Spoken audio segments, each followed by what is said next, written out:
In the shadowed annals of English history, where the names of heroes are etched in gold, few shine with the blinding brilliance of Sir Walter Raleigh. He was the embodiment of the Renaissance, a courtier whose wit was as sharp as his sword, a poet whose verses could capture a queen's heart, a soldier who feared no enemy, and a visionary explorer who saw England's empire sprawling across uncharted worlds. His name conjures images of adventure, of the dizzying, high-stakes glamour of the Elizabethan court, and of an ambition so vast it could forge a nation's destiny. But the story of his end is not one of glory. It is a story whispered in the cold, damp, and echoing corridors of the Tower of London. A story that peels back the heroic myth to reveal a creeping, gnawing horror. It is not the tale of a hero's death, but of a long, slow, and agonizing decay. A story of a man condemned for treason, whose true punishment was not the clean, swift blow of an axe, but a 13-year descent into a private, inescapable, and soul-crushing hell. Sir Walter Raleigh was a living legend, a celebrated explorer, and a favorite of the Queen. But for the last 13 years of his life, he wasn't a hero. He was a prisoner, a ghost haunting the stones that held him. And the ancient walls of the Tower of London weren't just holding his body captive. They were a monstrous machine, slowly and methodically crushing his mind. Here on History's Chronicles of Horror, we ask a terrifying question. What if the most brutal torture isn't a single, violent act of pain? What if it's a slow, agonizing, and silent descent into hopelessness?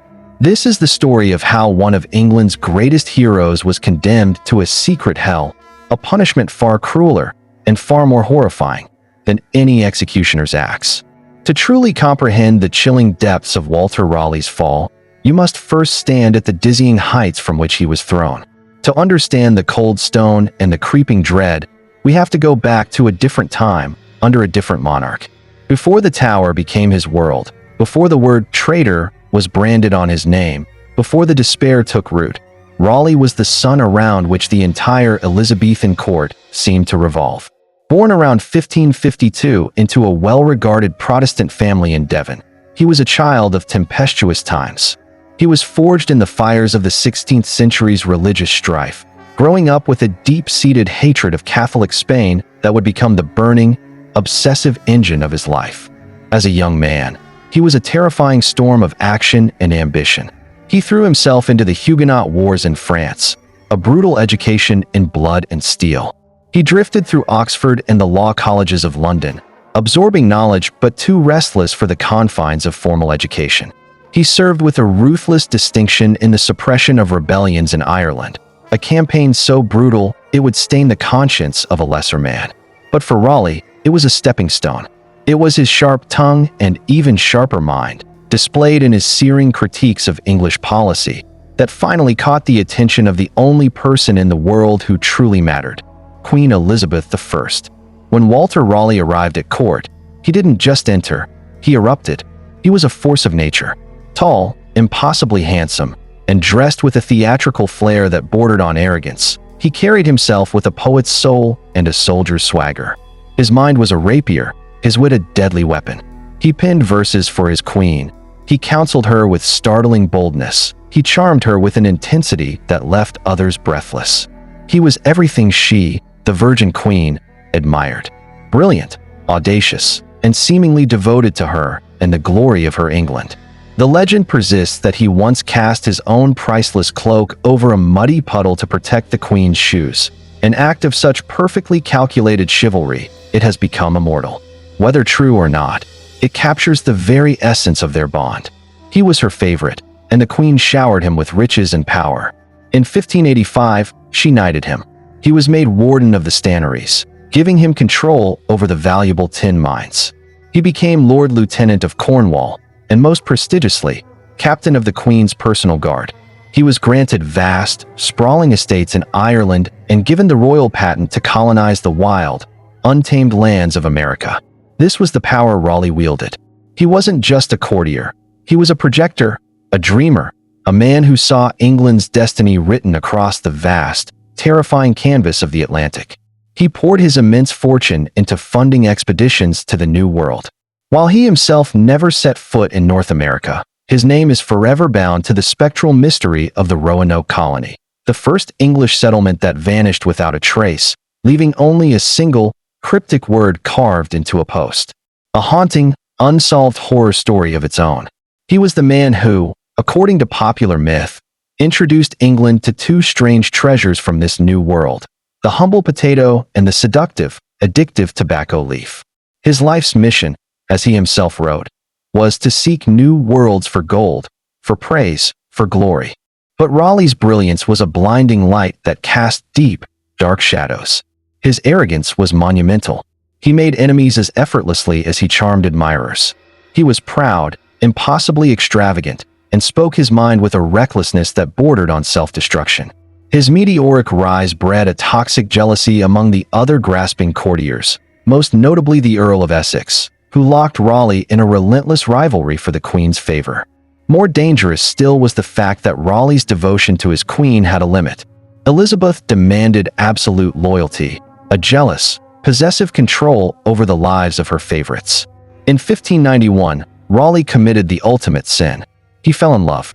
He secretly married one of the Queen's own ladies-in-waiting, the beautiful Elizabeth Bess Throckmorton, after she became pregnant with his child. When the Queen discovered their clandestine marriage the following year, her rage was the stuff of legends. It was a personal, visceral betrayal. She saw it not as love, but as treason of the heart.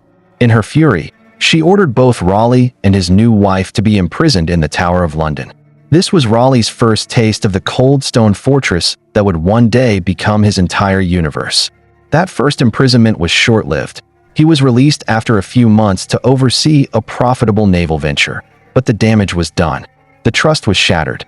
He was banished from court for 5 long years, cast out of the sunlight of the Queen's favor and into a cold, political wilderness. He spent those years like a man possessed, leading desperate expeditions to South America in search of the mythical golden city of El Dorado, hoping that a river of gold could wash away his sins and buy his way back into her grace. He never found the city, but he returned with his book, The Discovery of Guyana, a work that ignited the imagination of England. Eventually, as his old rival Essex fell from grace and was executed for treason, Raleigh clawed his way back. He was captain of the guard again, a powerful man once more. But it was all built on a foundation of sand. His life, his fortune, his very existence depended entirely on the whims of one aging, unpredictable monarch. The sun was setting on the Elizabethan age, and with its passing, the world that had created and elevated Sir Walter Raleigh would be swept away, leaving him exposed, alone, and vulnerable to the cold, unforgiving winds of a new era. The death of Queen Elizabeth I in March of 1603 was more than the end of a reign. It was the death of an entire world. And for Sir Walter Raleigh, it was the chilling, terrifying beginning of the end. The crown passed to Elizabeth's cousin, James VI of Scotland, who became James I of England. And King James was nothing like the Queen. Where Elizabeth had been audacious and a master of political theater, James was cautious, academic, and deeply, profoundly suspicious. He craved peace above all, especially with Spain, the very nation Raleigh had dedicated his life to fighting. From the moment James began his journey south to claim his new kingdom, Raleigh's enemies, who had been dripping poison into the Scottish king's ear for years, saw their chance.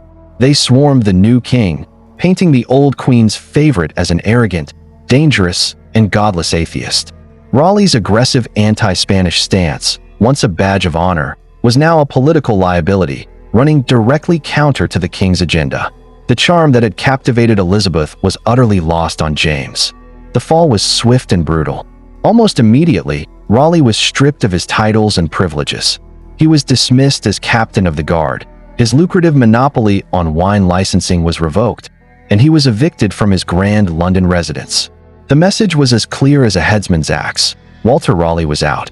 But this was only the prelude to the nightmare. In the chaotic, paranoid early months of the new reign, the air in London was thick with conspiracy. Disaffected nobles and restless Catholic priests, who had hoped for greater tolerance from the new Protestant king, began to hatch desperate plots. In this feverish atmosphere, Raleigh, ambitious, proud, and now publicly disgraced, was the perfect scapegoat. He was accused of being involved in the so-called main plot, a flimsy, almost nonsensical conspiracy to overthrow King James and place his cousin, Lady Arabella Stuart, on the throne. The charge was a grotesque fiction. The entire case against him rested on the supposed confession of a single man, Lord Cobham, a notoriously unstable and cowardly individual whom Raleigh himself described as having a silly, slobbering humor. There was no corroborating evidence, no other witnesses, just the panicked words of one man, almost certainly given under duress to save his own skin. The very idea that Raleigh, the archenemy of Spain, would conspire with Spain to overthrow an English king was, as he argued, an absurdity that defied all logic. His trial, in November 1603, was not a legal proceeding. It was a public show, a travesty of justice that would become infamous in the annals of English law. The prosecutor, the brilliant and vicious Sir Edward Coke, launched into a tirade of personal abuse, foregoing legal argument for character assassination. He spat insults at Raleigh, calling him a monster with a spider's heart from hell. The proceedings descended into a shouting match. Raleigh, forced to defend himself, fought back with remarkable eloquence and fire, but he was denied the most fundamental right of an accused man, the right to confront his accuser. He pleaded, again and again, for Lord Cobham to be brought into the court to testify. "Let my accuser come face to face and be deposed," he begged the court. "Let him be produced, and if he will yet accuse me or avow this confession of his, it shall convict me." His pleas fell on deaf ears. The court refused. They even allowed testimony from a random boat pilot who claimed to have heard an unnamed Portuguese man in Lisbon say that Don Raleigh and his friends would cut the king's throat. To this spectral accusation, a weary Raleigh could only ask, "What proof is it against me?" Despite a defense so brilliant and impassioned that it began to turn the tide of public opinion, which had long despised him for his arrogance, the verdict was never in doubt. It was a foregone conclusion. The jury, cowed and pressured, took less than 15 minutes to find him guilty of high treason. The sentence was the most barbaric the law could devise: to be hanged, drawn, and quartered. To be hanged until almost dead, disemboweled while still alive, and then have his body chopped into 4 pieces. Sir Walter Raleigh, the great courtier, the poet, the explorer, was now a dead man walking. In the terrifying shadow of the executioner's block, he prepared for his agonizing end. He wrote a heartbreaking farewell letter to his wife Bess, a letter filled with both love and anguish. "My true wife, farewell. Bless my poor boy, pray for me. Death hath cut us asunder, and God hath divided me from the world, and you from me." He faced the abyss, his spectacular life about to be extinguished in the most brutal and humiliating way imaginable. And then, at the final, dramatic moment, something happened. King James, perhaps moved by a flicker of doubt, or perhaps wishing to project an image of kingly mercy, spared his life. The execution was stayed, but Raleigh was not pardoned. The sentence was not erased, it was merely paused. The king commuted it to life imprisonment. This was no mercy. For Walter Raleigh, this was not a reprieve. It was the beginning of a new sentence, a different kind of death. He was escorted back to the Tower of London, the very place his beloved queen had briefly sent him. But this time, there would be no quick release. He was entering the fortress not for a few months, but for what was intended to be the rest of his natural life. He walked through the Traitor's Gate as a man legally dead, his fate now hanging by the single, fragile thread of the king's whim.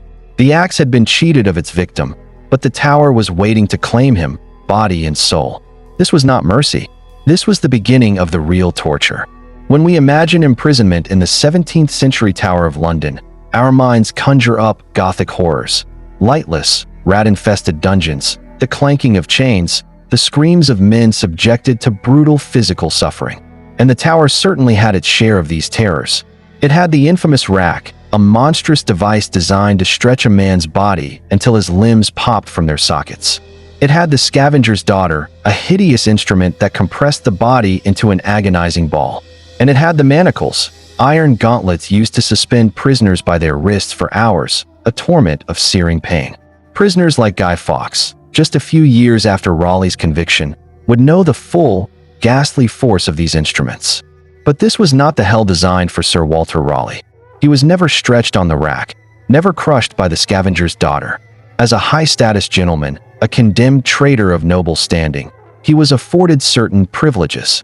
And it is in these very privileges that we find the unique, insidious, and diabolical cruelty of his punishment. His was not a swift torture of the body, but a slow, carefully calibrated torture of the mind. A 13-year-long psychological torment meticulously designed to break the spirit of a man who lived for action, ambition, and the vast, limitless horizon of the world. He was housed in the Bloody Tower. The name itself is a shiver down the spine, but his quarters were, for the time, relatively comfortable. Here, the horror began. He was permitted to have his devoted wife, Bess, and their young son, Walter, live with him, along with several servants. In 1605, their second son, Carew, was conceived and born within the suffocating shadow of the tower walls, a new life beginning inside a tomb. On the surface, this seems like a kindness. But what was it, truly, for a man like Raleigh? To have his family with him was not a comfort. It was a constant, stabbing, daily reminder of the life he had destroyed. He could see his wife, but he was a disgraced husband, powerless to restore her name or their family's fortune. He could watch his sons grow up, but he was a father in a cage, a lion trapped behind bars, unable to teach them to ride, to sail, to conquer the world as he had done. Young what grew from a boy into a man within those stone confines, his entire world defined by his father's prison. This wasn't family life. It was family life on public display in a human zoo, a daily pageant of his own impotence and failure. He was allowed books, not just a few, but mountains of them. He was granted access to the personal library of the lieutenant of the tower and was free to correspond with scholars across Europe. He transformed his rooms into a study, an intellectual hub. But this privilege was pure poison. For a man of Raleigh's boundless intellect, the world of books was an infinite universe. But it was a universe he could now only visit in his mind. He was a man who had charted unknown coastlines and dreamed of golden empires, now reduced to tracing those coastlines with a finger on a map. Every page he turned, every ancient battle he studied, every tale of exploration he read was a ghostly finger pointing back at him, a silent accusation of the freedom he had lost. The knowledge he so desperately consumed only served to illuminate the stark, unchangeable, brutal reality of his confinement.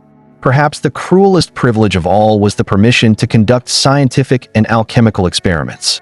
In a small shed, a converted henhouse, he was allowed to set up a furnace and a laboratory. He experimented with exotic plants, some grown in a small garden plot he was allowed to tend on the tower grounds. He became famous for his great cordial, a complex, potent elixir made from dozens of ingredients, from powdered pearl and musk to strange herbs from his beloved Guyana. This medicine became so renowned that it was sought by the very highest members of the court. The Queen herself used it. When the young Prince Henry, the heir to the throne, fell gravely ill, it was Raleigh's cordial they sent for. Imagine the exquisite, refined torture of this. Here was Walter Raleigh, a condemned traitor, a monster with his spider's heart, locked away in the tower, and yet the court that had cast him out still came to him, begging for the products of his genius. He was close enough to serve them, to have his mind picked and his skills exploited, but he was too dangerous, too tainted, to ever be allowed to join them. He was a tool to be used and put back in its box. His intellect was his tormentor, constantly demonstrating the value of the man the world had thrown away.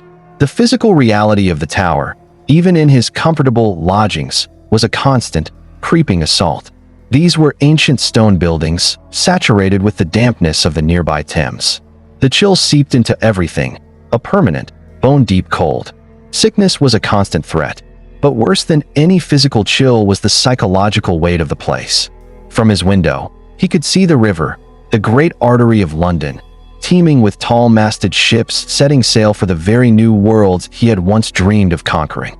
He could hear the sounds of the vibrant, bustling city, a world that was moving on, a world that had forgotten him.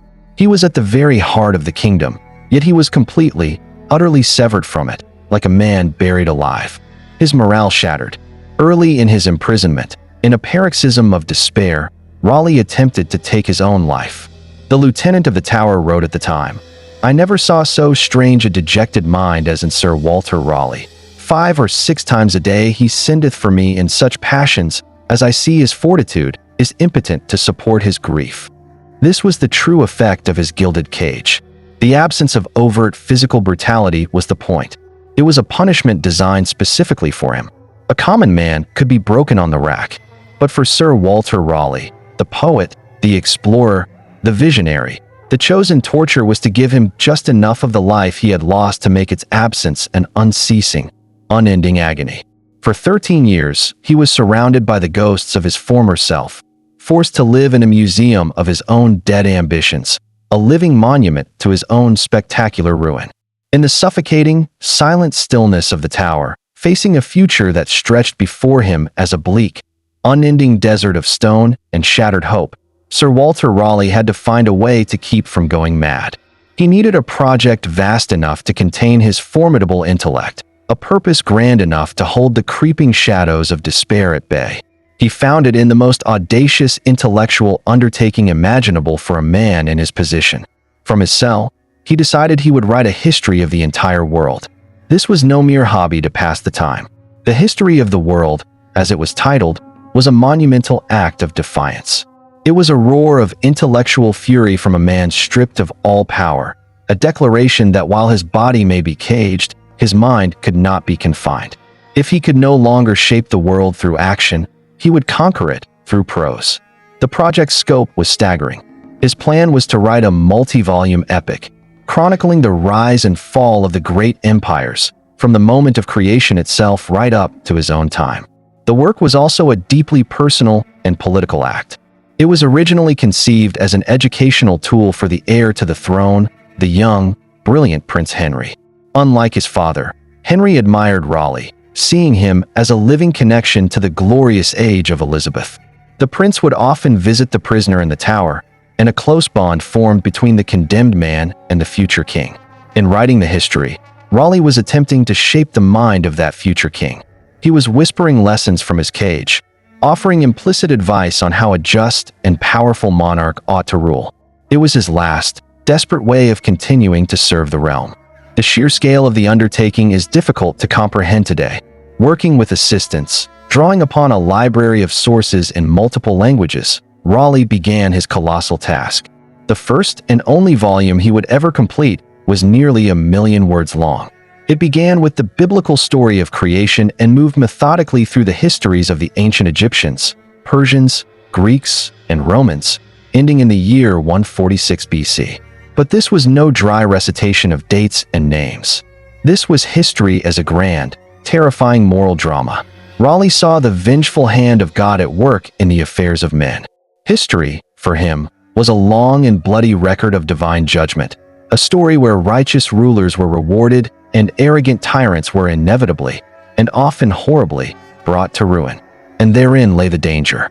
In writing about the sins of long-dead kings, Raleigh was making pointed, though cleverly veiled, criticisms of the monarchs of his own time. When he wrote about the folly of a king who surrounds himself with flatterers, or the perils of a monarch who believes he is above the law, it was impossible for his readers not to see a critique of the court of King James I. The book was, as one contemporary furiously complained, too saucy in censuring princes. It was a subtle but profound rebellion, the defiant act of a man using the shield of ancient history to launch carefully aimed arrows at the present. The process of writing was his salvation and his torment. It gave his endless, empty days a structure and a purpose. It allowed his mind to escape the physical confines of his cell and roam freely through the corridors of time. But the irony must have been a crushing weight upon his soul. Here was Sir Walter Raleigh, the great explorer, who had sailed the Atlantic and charted the Orinoco, now reduced to writing about geography from memory and maps. Here was the great soldier who had led men into the breach, now reduced to writing about the tactics of Hannibal and Caesar. Every sentence he wrote was a testament to his enduring genius, but also a stark, painful reminder that his own history, his own story of action and adventure, was over. He was no longer a maker of history, merely a chronicler of other men's deeds. Then, in 1612, a blow fell from which he would never recover. Prince Henry, Raleigh's great hope, his protector, his last real chance for a pardon, died suddenly of typhoid fever. He was only 18 years old. For Raleigh, the loss was catastrophic. With the prince's death, the light at the end of the tunnel was brutally extinguished. He despaired, bringing his monumental project to a premature, heartbroken end. "The history of the world," he wrote, "had triumphed over me." Despite this, the first volume of the history of the world was finally published in 1614. It was an instant, massive success. King James, predictably, was enraged by its saucy tone and ordered it suppressed. All copies were to be seized and destroyed. But this act of royal censorship only fueled public demand. The book was secretly reissued and became one of the most widely read and influential prose works of the 17th century. Oliver Cromwell himself would later recommend it to his own son. For 13 years, Raleigh had languished.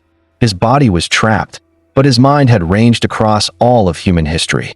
He had created a masterpiece, a monument of intellect, and will built from inside a prison. He had preserved his sanity and secured his legacy as a writer of genius. But the book was a cold and bitter comfort. It was a testament to what he could have been, a shadow of the man of action he so desperately longed to be. He had written the history of the world, but he was no closer to rejoining it. The stone walls were still there. The sentence of death still hung over his head, and time, the one thing he had in abundance, was also his greatest enemy, slowly, inexorably, grinding him down into dust. After 13 long years, the cold, damp walls of the tower had become Raleigh's entire world. He was an old man now, his health shattered by the long confinement. The dashing, vibrant courtier was a ghost, replaced by a stooped, weary scholar. But the fire of the explorer, though banked low and sputtering, had never been fully extinguished. One last, desperate dream still flickered in the suffocating darkness, the golden phantom of El Dorado. By 1616, King James was, as usual, in desperate need of money. The royal coffers were bare. Raleigh, sensing a sliver of an opportunity, saw one last, insane chance for freedom. He began petitioning the king, reviving his old, obsessive claim that he knew the precise location of a rich gold mine in Guyana. He made a promise born of pure desperation. He could lead an expedition, retrieve a king's ransom in gold for the crown, and, crucially, do so without provoking England's new ally, Spain, by carefully avoiding their settlements. It was a monumental, almost suicidal gamble. James, blinded by the glint of imaginary gold, agreed. In 1616, after 13 years in the shadows, Sir Walter Raleigh was released from the Tower of London. But he was not pardoned. The death sentence from 1603 still hung over him, a sword of Damocles suspended by the thinnest of threads. His freedom was conditional. His life depended on his success. Walking the streets of London again, outfitting ships, recruiting a crew, must have felt like a resurrection. But it was a fragile, fleeting illusion. He was an old, broken man trying to recapture the glories of his youth, leading a final, desperate quest not for glory, but to save his own life. The entire expedition was shrouded in a sense of doom from the very start. In 1617, he set sail for South America. Upon arriving, Raleigh, now too sick and frail to proceed, remained at a base camp. He sent a detachment up the Orinoco River to find the mine, led by his trusted commander, Lawrence Kemys, and his own son, Walter, the boy who had grown up in the tower. The orders from King James had been absolute: do not engage the Spanish. But the entire region was Spanish territory. Conflict was not just likely, it was inevitable. The English force was ambushed by Spanish troops near the small settlement of Santo Tomé. In the furious battle that followed, the English overran the town and burned it to the ground. But the victory came at a soul-destroying price. Raleigh's son, Wat, was shot and killed. It was the ultimate, unimaginable tragedy.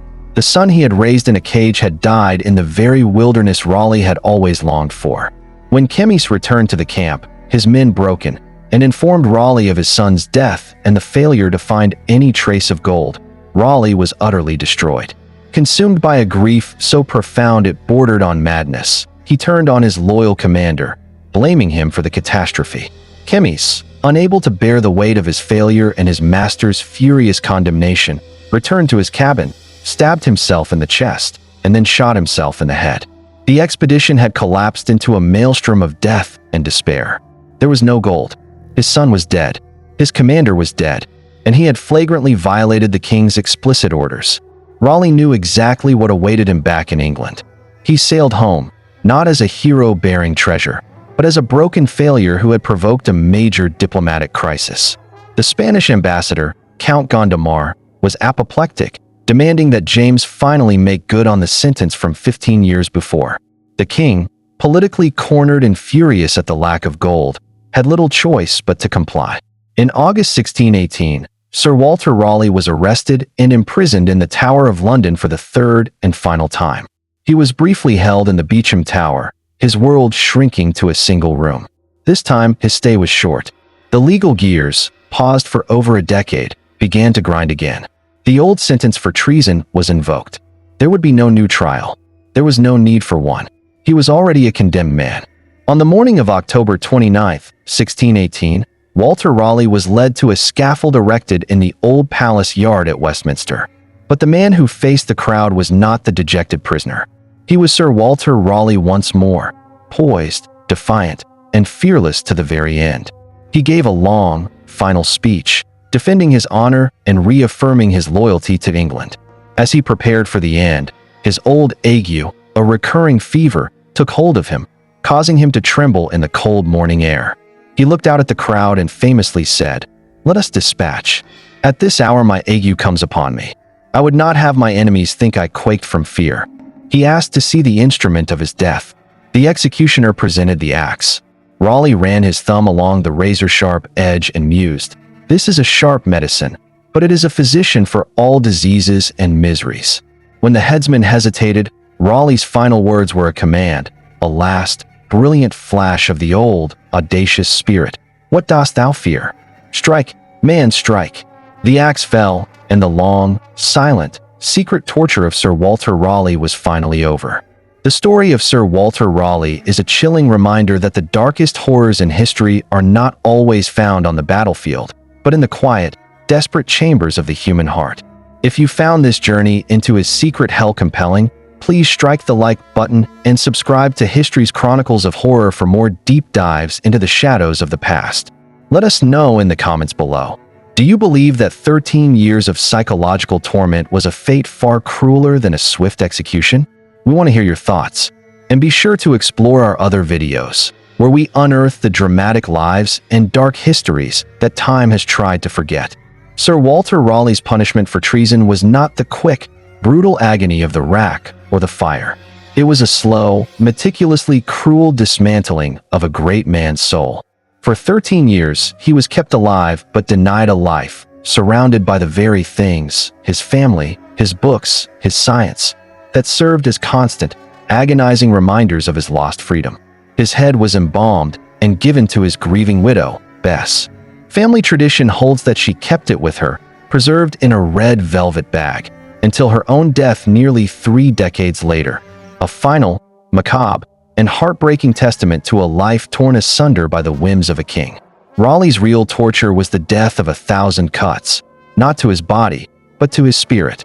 It was the slow, creeping agony of a mind built for the entire world, trapped within 4 stone walls, proving that the most profound and terrifying hells are not always forged in fire, but in the cold, quiet, and unending despair of a cage.